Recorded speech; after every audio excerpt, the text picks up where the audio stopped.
Nononta ya goge masa kirji kashi na biyu.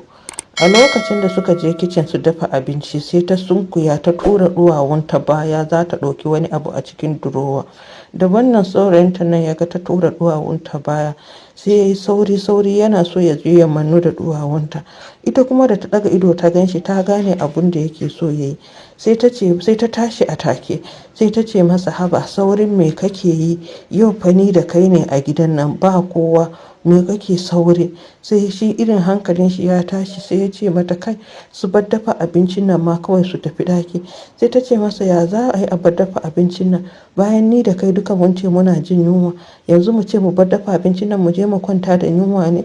Ba zan bar ka kwana da yunwa ba, ni ma ba zan kwana da yunwa ba, ka sai mu dafa abinci.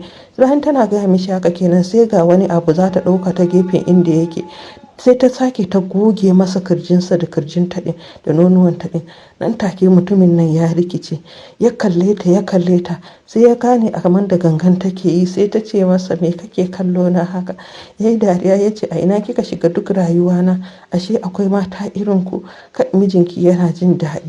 A lokacin sai ta yi murmushi bata ce masa komai ba, ta ce mu ci gaba da aiki. Tun da dama da ta je dafa abincin shi ya ce zai taimaka mata a wurin dafa abincin.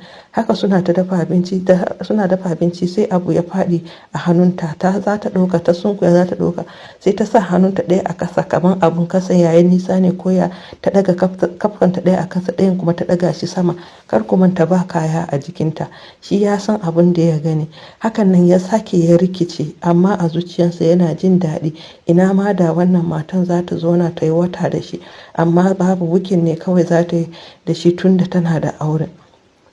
A lokacin suna aiki sai ta gaya masa akan cewa dole ta yi cincin fa da wasu abubuwan da za ta kai gida ta nuna ma mijinta, tunda ta gaya mishi za ta je biki ne. Ya ce mata ba damuwa. Suka gama dafa abinci sai suka shiga falo su ci abinci.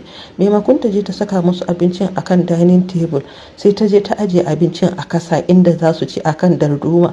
Ta ce tana so tana dab da karkashin TV ne, tana kallon TV tana cin abinci, amma tarko ta saka masa. Suna cin abincin sai ta buɗe kafanta ta saka nata abinci da shike ba a kwano ɗaya suke ci ba a gabanta. Da ta saka abincin nan a gabanta sai ta mikar da kafanta ɗaya a ƙasa, ɗayan kafan kuma sai ta ɗaga shi ta lankwasa shi haka ta zauna, yana ganin komai da komai ta tsakanin kafanta. A lokacin da ya gani haka hankalin shi ya tashi, ya ce mata, ni fa na ce miki ba na jin yunwa, mu tafi mu je mu kwanta. Ta ce masa, wallahi sai mun cinye abincin nan, tun da muka dafa ba za mu kwana da yunwa ba. Shi kan hankalin shi gaba ɗaya baya kan abinci. Nan take ma ya ji yunwan ya bar sa, yana Allah Allah su tafi. Haka sai ya hakuri, amma suka gama cin abinci. Da suka gama cin abinci sai ya ce to su tafi. Sai ta ce a'a, sai ta je ta wanke kwanonin nan, ba za ta bar kwanoni su kwana ba. Yana abin har ya fara bashi haushi tun yana ta yadda yake ta lallashi ta ce masa, kai saurin me kake yi ne, duk abin da nake nan fa ba zan zauna a kicin nan har ba.